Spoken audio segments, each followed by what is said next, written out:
We're here in the private viewing gallery of Ingvild Getz, one of Germany's top art collectors, viewing Andreas von Stuckheimer's sculpture, Dance Figures. And we're very privileged to be here, as not many collectors allow other people to view their art.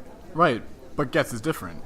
He believes that art should be enjoyed by as many people as possible, and so he's opened up his collection to the public. Now, originally this piece was not made to be purchased. Yes, the artist, Andreas von Stuckheimer, created this piece as a gift for his daughter. It was never intended to be sold. Then in October of 1994, tragedy struck, and both von Stuckheimer and his daughter Clara perished in an automobile accident. Upon their death, von Stuckheimer's pieces were sent to Emily, von Stuckheimer's ex-wife. Unable to bear seeing something that reminded her of her late daughter, Emily put them up for sale. I can't even begin to imagine the pain she must have gone through, losing her daughter and the man she had once loved. It's no wonder why she didn't want the figures anymore. Yes, especially when you consider the very personal message they carry.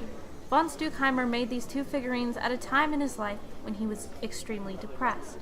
His wife had just left him, his art wasn't selling too well, he was in a really bad place. But the one thing he could always count on was his daughter.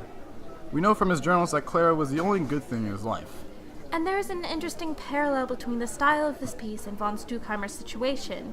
He experimented with many styles over the years, ranging from Cubism to postmodernism, but he settled on minimalism for this piece. He, like many others, was inspired by the early minimalist movements and statues such as the female deity figure from Micronesia, and decided to take a similar approach, depicted less rather than more, just the basic shapes of humanity with few details. Yes, perhaps he made the choice of minimalism consciously, but perhaps it was an unconscious decision as he realized that at the bare minimum, he would always have his daughter.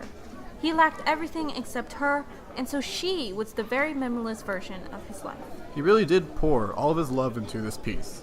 He wasn't a very communicative guy. Possibly why his marriage fell apart. The way he spoke was through his arts, and he wanted to show Clara that he really did care for her. We can see this through his subject of choice. The figure is, of course, Clara in the middle of a ballet performance. She loved to dance, it was her favorite thing in the world. The only way she could truly express herself. Exactly, and von Stuckheimer realized that the best way to express his love was, much like his daughter, to use his art. We see that she is fully nude. Von Stuckheimer never explained, in his journals or otherwise, why he chose to portray her without clothing. We know that the performance that inspired the creation of these figures certainly wasn't done in the nude. A strange ballet recital that would be. So it's unclear why she portrayed this way.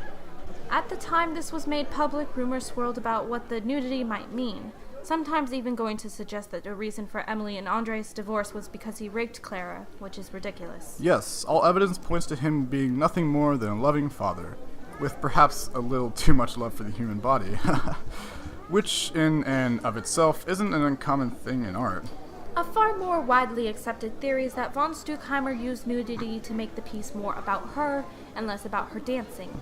Even when she's dancing, he sees her underneath everything else. Now, instead of the dancing being the focus of the piece, it becomes complementary. It's not about how he thinks she's a good dancer, but about how she comes alive and is at her most beautiful when she's dancing. This allows him to convey the sense of the perfect woman, which is how he sees her. And as uncomfortable as it can be to think about, sensuality plays a part in beauty.